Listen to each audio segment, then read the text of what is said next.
Malaysia যেতে না পারা কর্মীদের কারওয়ান বাজারে সড়ক অবরোধ। রাজধানীর কারওয়ান বাজারে সড়ক অবরোধ করে বিক্ষোভ করেছেন মালয়েশিয়া যেতে না পারা কর্মীরা। এতে কারওয়ান বাজার থেকে পান্থপথ পর্যন্ত সড়কে যান চলাচল বন্ধ হয়ে যায়। ভোগান্তিতে পড়েছেন সাধারণ মানুষ। বুধবার সকাল 9টায় প্রায় 150 কর্মী কারওয়ান বাজারের সার্ক ফোয়ারার সামনে জড়ো হয়ে সড়ক অবরোধ করে এই বিক্ষোভ করেন তারা। তাদের অভিযোগ, প্রয়োজনীয় প্রস্তুতি সম্পন্ন করলেও প্রায় 18,000 কর্মী ফ্লাইট সংকটের কারণে গত বছরের 31 মের মধ্যে মালয়েশিয়া যেতে পারেননি। মালয়েশিয়া কর্তৃপক্ষের বেঁধে দেওয়া নির্ধারিত সময়সীমা অতিক্রান্ত হয় এখন তাদের কাজে যোগদানের নিশ্চয়তা মেলেনি।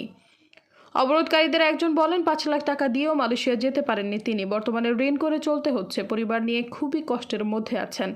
এ সময় চলতি মাসের মধ্যেই মালয়েশিয়া যাওয়ার ব্যবস্থা করার দাবি জানান তিনি। বিক্ষোভে অংশ নেওয়া আরেকজন জানান, প্রবাসী কল্যাণ মন্ত্রণালয় আমাদের চাকরি নিশ্চিত করার আশ্বাস দিলেও এখনো কোনো অগ্রগতি দেখতে পাচ্ছেন না তারা। অনেকবার সংশ্লিষ্ট কর্তৃপক্ষকে জানিয়েও সুফল মিলছে না। কোনো সমাধান না হয় বাধ্য হয়ে সড়কে নামতে হয়েছে তাদের। বিক্ষোভকারীরা দ্রুত সমস্যার সমাধানে সরকারের হস্তক্ষেপ দাবি করছেন। এছাড়া কর্মীদের পাঠানোর সুনির্দিষ্ট দিন তারিখ ঘোষণা না হওয়া পর্যন্ত আন্দোলন চালিয়ে যাবেন বলেও হুঁশিয়ারি দিয়েছেন বিক্ষোভকারীরা। উল্লেখ্য, দীর্ঘদিন বন্ধের পর মালয়েশিয়ার শ্রম বাজারের পথ খুলে 2022 সালের আগস্ট মাসে।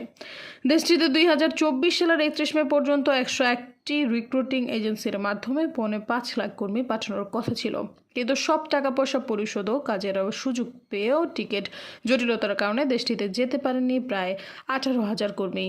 সৈয়দা ফারিয়া, সমযোগ।